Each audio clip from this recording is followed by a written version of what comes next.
Hello there, I'm Damo McConn, head brewer here at Summit Brewing Company, and it is a fantastic day here down by the river in mid-November in St. Paul, Minnesota. Usually there's about a foot of snow out here on the ground by now and it's 10 below, but it's a balmy 55 degrees and the grass is green, so it's pretty spectacular for this time of year. And as the weather is so nice, we're kind of celebrating the fact with a lovely glass of Old Blaggard. Number 5 in the Union program. Just a reminder, the Union series is all about combining traditional 19th century style recipes with modern ingredients, so modern varieties of hops, modern barley varieties, and some obscure stuff in there as well. This is Summit's first barley wine. It's also the strongest beer we've ever made. It clocks in at about 10.5%. We brewed this beer back in April and then let it sit in the tanks for about 6 months and just packaged it here the other day in 12-ounce 4-packs and a wee bit of draft. Very, very limited in terms of availability. The yields were very small on this brew. You have to use an awful lot of malt and sacrifice quite a bit of the lower gravity wort in order to get the original gravity of the beer. So essentially a single malt and a single hop beer. A lot of endeavour from the UK for hopping. It's a new variety that has a kind of a lemon lime and a black currant note.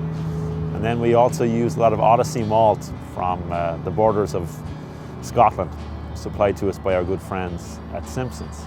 The Simpsons were very kind. They double kilned the Odyssey for us. So they took a large percentage of the base Odyssey off the kiln and they put a small amount back, about 10 tons just for us. And they brought the colour up quite a bit. And you can see that colour is reflected here in the final beer. It's got a fantastic deep auburn note to it.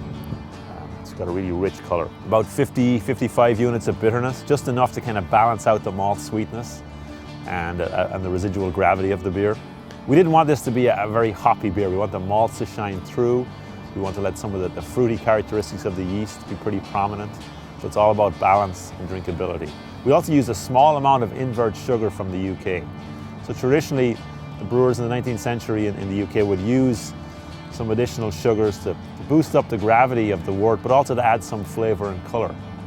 And a lot of the time those sugars aren't available here in the US, but we were fortunate we managed to procure a small amount of that invert number 2, which has got a little bit more colour than the base invert sugar, and we use that in the final brews.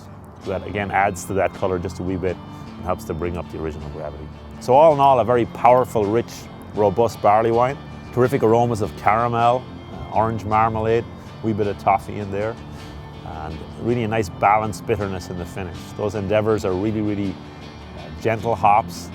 They really help to balance out the sweetness of the malt. There's no heat to it. We wanted to keep those higher alcohols in check, so we fermented it at a fairly cool temperature, and then we warm condition it for quite a period of time.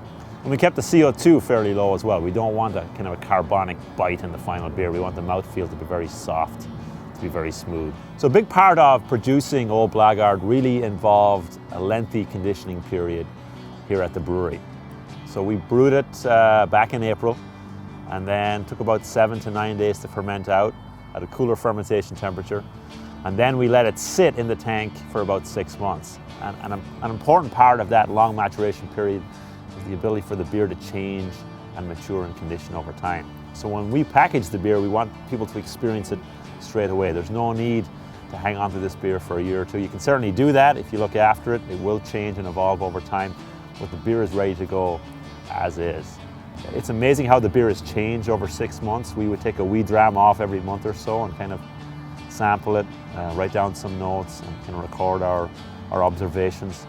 Definitely the harshness was gone after about 2 to 3 months, and then some of the malt characteristics started to become more prominent at the 5 to 6 month stage. So certainly you can put a bottle or two away, but this beer is ready to drink straight off the bat, and that's when the hop character will really be most prominent. So I'd encourage people to try it straight away and maybe keep one for later. Sláinte, I hope you enjoy the beer. Please let us know what you think when you try it out in the trade. As I said, it's fairly limited in terms of availability, so grab it when you can. Cheers.